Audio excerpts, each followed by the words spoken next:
किसान भाइयों जय बलराम। तो आ गए हम 1847 वाले खेत में और आपको कुछ थोड़ा सा 2-3 मिनट की वीडियो में हम यह दिखाना चाहते हैं कि अर्ली वैरायटी या कम दिन की वैरायटी जो है रहती हैं उनको लगाने के फ़ायदे। इसकी थ्रेसिंग 18 अक्टूबर में हो गई थी और आज है तारीख 2 नवंबर, मतलब 12, यदि 18-19 अक्टूबर से यदि हम जोड़ें तो 12 दिन हुआ, 14, मतलब 13-14 दिन इस खेत को क्लियर हुए तप रहा है ये। मतलब बढ़िया खेत देखिए आप कितना शानदार बना है।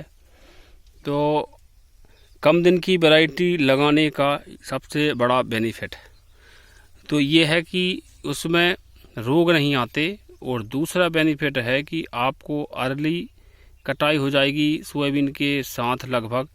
तो आपको लेबर जो रहते हैं रेट वगैरह बढ़ा देते हैं, तो उससे भी थोड़ा निजात मिलेगा, कम रेट में आपकी कटाई हो जाएगी। और तीसरा सबसे बड़ा बेनिफिट ये है कि आपका खेत जल्दी खाली होगा। जैसे इसको खाली तो वैसे ये 10 या 11 अक्टूबर में यह खाली हो जाता, लेकिन मौसम की वजह से हमने फसल को खड़ी रहने दिया, तो उसकी वजह से इसको हम 18 अक्टूबर में ये फ्री हुआ। तो अभी हमारे पास 10 नवंबर तक लगभग अभी एक हफ्ता और है, मतलब पूरे 20 दिन खेत तपेगा। और 10 नवंबर के आसपास हम अर्ली सॉइलिंग में अपनी जो पहले आने वाली वैरायटी है, जैसे DBW 187 कर्ण वंदना और कर्ण वैष्णवी DBW 303 या WH 1270 या DBW 327, यह वैरायटी जो कि 140 दिन लगभग मानी जाती हैं, इन वैरायटियों को हम अर्ली वैरायटियों वाले खेत में लगा सकते हैं। तो बेनिफिट आपको बताने का यही हमारा उद्देश्य है कि यदि आप 1692, 1847 या 1718 या 1121 वैरायटियाँ लगाते हैं, तो इन वैरायटियों में आपको क्या है, खेत आपके सही समय पर तैयार हो जाएंगे और बढ़िया धूप लगेगी। जितना खेत तपेगा उतना ही आपकी अगली फसल में उत्पादन अच्छा आएगा।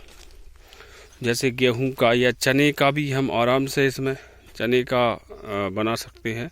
हालांकि हम इसमें गेहूं लगाएंगे क्योंकि कुछ खरपतवार ज़्यादा होने की समस्या आती है, इसलिए ये 2 एकड़ जगह में हम पूरा अर्ली वैरायटी में WH 1270 वगैरह कोई भी वैरायटी हम 10 नवंबर के आसपास लगा देंगे।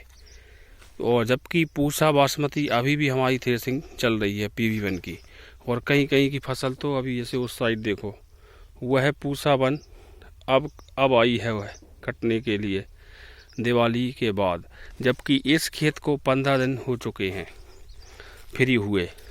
तो यही बेनिफिट मिलते हैं। और लास्ट बेनिफिट ये है कि एक तो रोग नहीं आता, और वैरायटी जो है 25+ एवरेज देती है। 25 से वैसे उसकी उत्पादन क्षमता 30 क्विंटल तक है, लेकिन अपन 25+ इसलिए बोलते हैं, 24-25 क्विंटल पूसा 1 से 100-200 या 300 रुपये कम भी बिकेगा। लेकिन खेत तैयार होगा तो अपन अगली फसल भी जल्दी तैयार कर लेंगे। उसके बाद वहाँ पर मार्च में भी अपनी फसल जल्दी तैयार होगी, तो मूंग की खेती भी अपन टाइमली कर सकते हैं मानसून आने के पहले। तो यही अपडेट थी कम दिन की वैरायटी लगाने के बेनिफिट। तो जुड़े रहें, चैनल सब्सक्राइब अवश्य करें। जय बलराम, धन्यवाद।